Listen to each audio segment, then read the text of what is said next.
নমস্কার বন্ধুরা, এখন কাঁঠালের সময় কম বেশি আমরা সবাই খেয়ে থাকি কাঁঠাল। আর এই কাঁঠাল ভাঙতে গেলে কিন্তু আঠা ভরে থাকে হাতে। তো এই আঠাটাই সহজে পলিথিন দিয়ে কীভাবে উঠাবো চলুন দেখে নেওয়া যাক। হাতে কিন্তু আমি একটু তেল দিইনি। তো এখানে যে কাঁঠালটা দেখালাম ওটা কিন্তু আস্ত ছিল, আর ওটা আমি ভাঙবো না। আর এটা আমার ভাঙাই ছিল, আমি সকালবেলা ভেঙেছিলাম।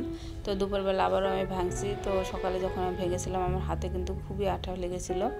তো ভাবলাম যে এখন যখন ভাঙছি আপনাদের সঙ্গে ভিডিওটা শেয়ার করি কিভাবে আমি সকালে আঠাটা হাতে থেকে উঠিয়েছি। আর আমি যেভাবে বাড়িতে আঠাটা তুলি কাঁঠাল ভাঙার পর, আমি কিন্তু হাতে একটু তেল দিইনি, কিছুই দিইনি, শুধু এমনি খালি হাতেই এরকম করে কাঁঠালটা ভেঙে নিচ্ছে। আর এটা কিন্তু প্রচুর আঠা আছে, আমার হাতে কিন্তু আঠা লেগে যাচ্ছে।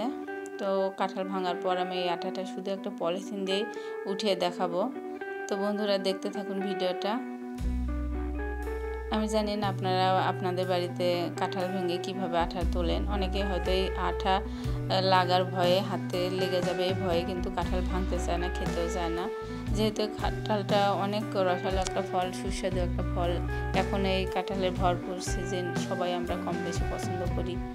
তো এইভাবে এই যে ভিতরে পাতাটা উঠিয়ে নিলাম, নেওয়ার পর আমি সম্পূর্ণ কাঁঠালটা ভেঙে নিচ্ছি।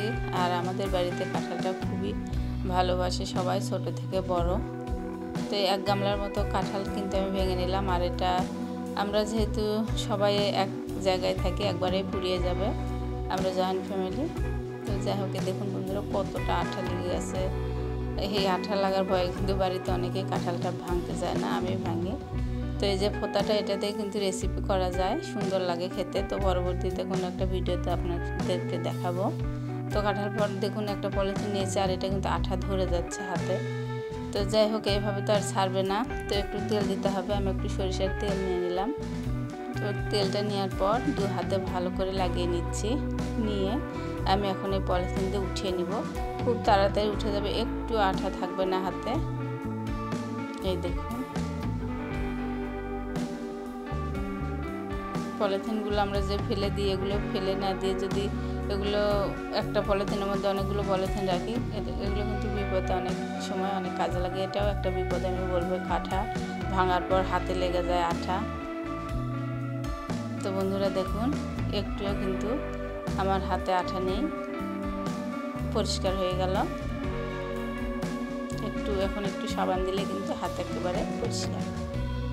তো কাঁঠালও ভাঙলাম, হাত আঠাও থাকলো না। কেমন লাগলো আজকে আমার ভিডিওটা?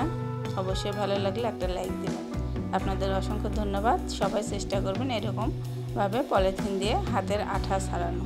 সহজ একটা ভিডিও আপনাদের সঙ্গে আজকে শেয়ার করলাম।